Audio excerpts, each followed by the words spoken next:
Well, Indian Prime Minister Narendra Modi is set to face a rare political challenge. Opposition lawmakers have moved a no-confidence motion against him over the deadly violence in Manipur. Now, the debate will allow MPs to corner the government on sensitive issues ahead of key state elections. Well, more than 130 people have been killed in Manipur since May, and about 60,000 residents have also been displaced. Mr. Modi had been silent about the ethnic violence until last week, when he condemned a video showing two women from the Kuki tribe being paraded naked by a group of men who were assaulting them.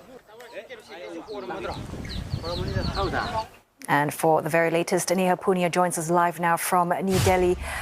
Neha, this is a rare no-confidence vote. How do you think it's going to play out in Parliament?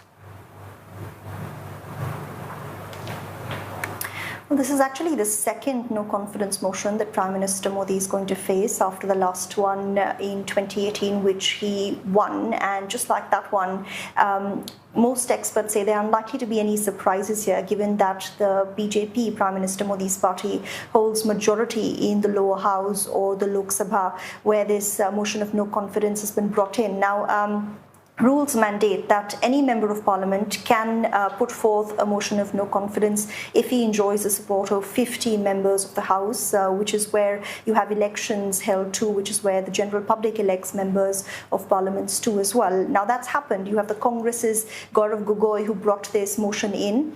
The Speaker of Lok Sabha has accepted it and will now set a date and time for that discussion.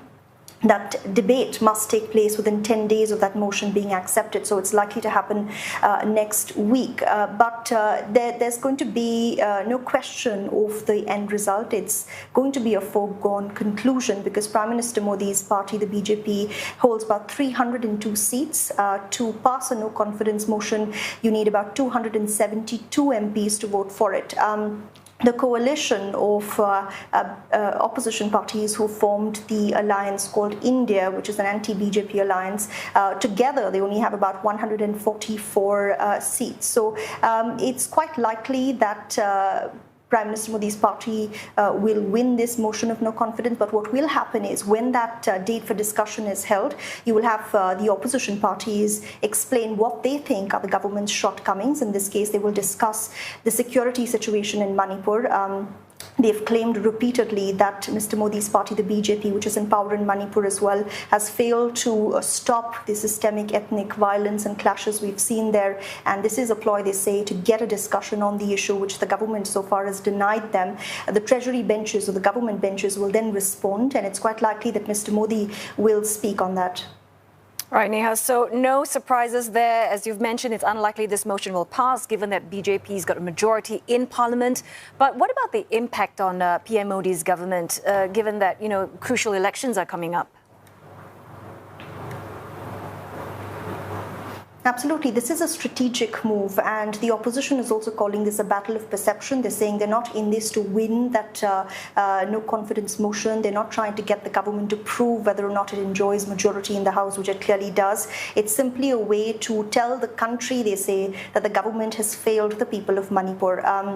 Opposition leaders have routinely said that since Parliament began last week, the government has refused a discussion in the House. They want Prime Minister Modi to come in, make a statement, and then stay on for a discussion as well. The BJP denies that. They say the opposition is actually creating disruptions in the House and preventing that debate from happening. But this is a way to embarrass the government, experts say, because when that motion of no confidence happens, there will have to be a debate that cannot be cut short by the ruling party. And that's where the opposition will get a clear chance to put forth what it thinks are the BJP's failures in the state of Manipur.